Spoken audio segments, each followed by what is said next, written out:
George Washington Carver was born sometime in 1864, near the end of the Civil War, on a small farm in Diamond, Missouri. He was born into slavery, though freedom was not far off. His father, a man who worked hard in the fields, died in a tragic accident before George was even born. His mother, Mary, and his family lived under the ownership of Moses and Susan Carver. Life was harsh, but fate would test George's resilience even more when he was just a week old. One dark night, raiders swept through the area. These kidnappers seized Mary and her children, George and his sister, and disappeared into the night. They were sold off into Kentucky, a common fate for enslaved families in the turmoil of the Civil War. Moses Carver hired a man to track the family down, and though George was found and returned, his mother and sister were never seen again. Alone and frail, George was brought back to the Carver farm, forever haunted by the loss of his family. When slavery was abolished in 1865, Moses and Susan Carver, who had no children of their own, took in George and his older brother James as their adoptive sons. Though free, the boys lived a difficult life. The Carvers had little to offer beyond a roof, but they gave what they could, encouragement and support. From an early age, it was clear that George was different. Unlike his brother, who was strong and helped with manual labor, George was small and sickly. His health kept him away from the physical work of farm life, but it allowed him to focus on something else, plants.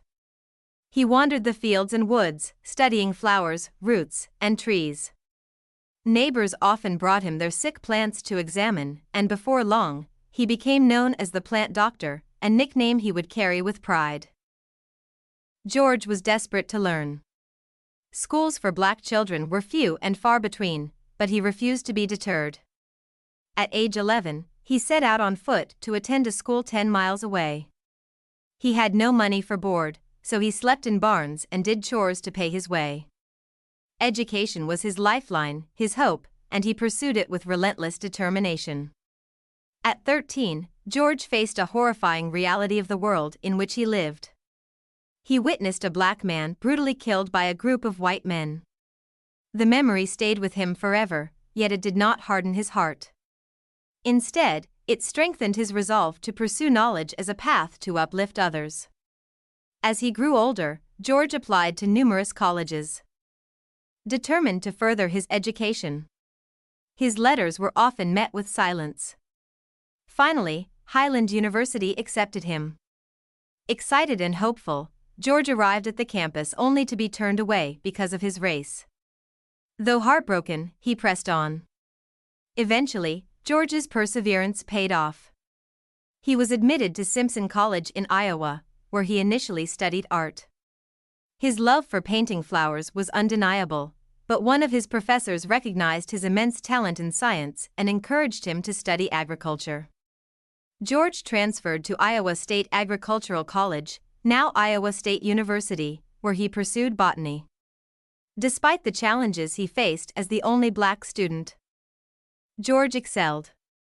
His groundbreaking research in plant pathology and mycology earned him respect as a brilliant scientist. After completing his bachelor's degree, George stayed at Iowa State to earn a master's degree, making history as one of the first black students to achieve such an honor.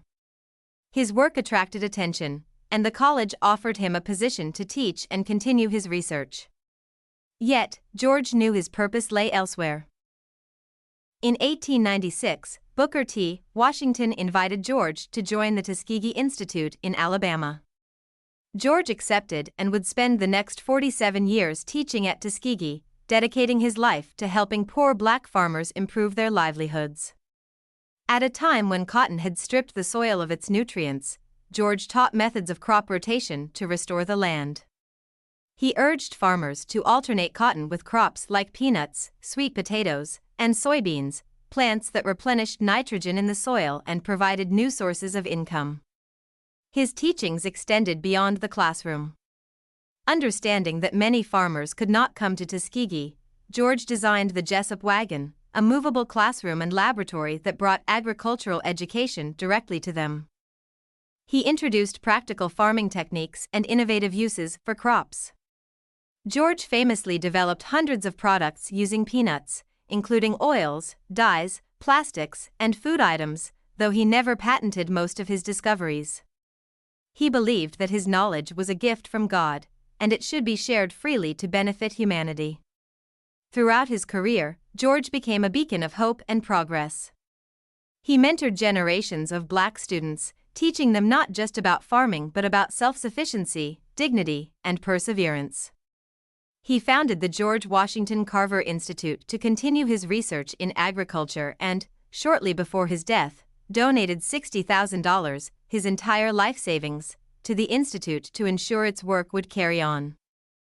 On January 5, 1943, George Washington Carver passed away. He left behind a profound legacy that continues to inspire. The United States honored him by establishing the George Washington Carver National Monument, the first national monument dedicated to an African American. His reputation as a scientist, educator, and humanitarian cemented his place in history as a man who overcame unimaginable adversity to transform the lives of countless others. George Washington Carver's story is one of resilience, brilliance, and compassion. He turned tragedy into purpose, soil into sustenance, and knowledge into empowerment. His work did not just heal the earth, it healed communities, proving that true greatness lies in service to others.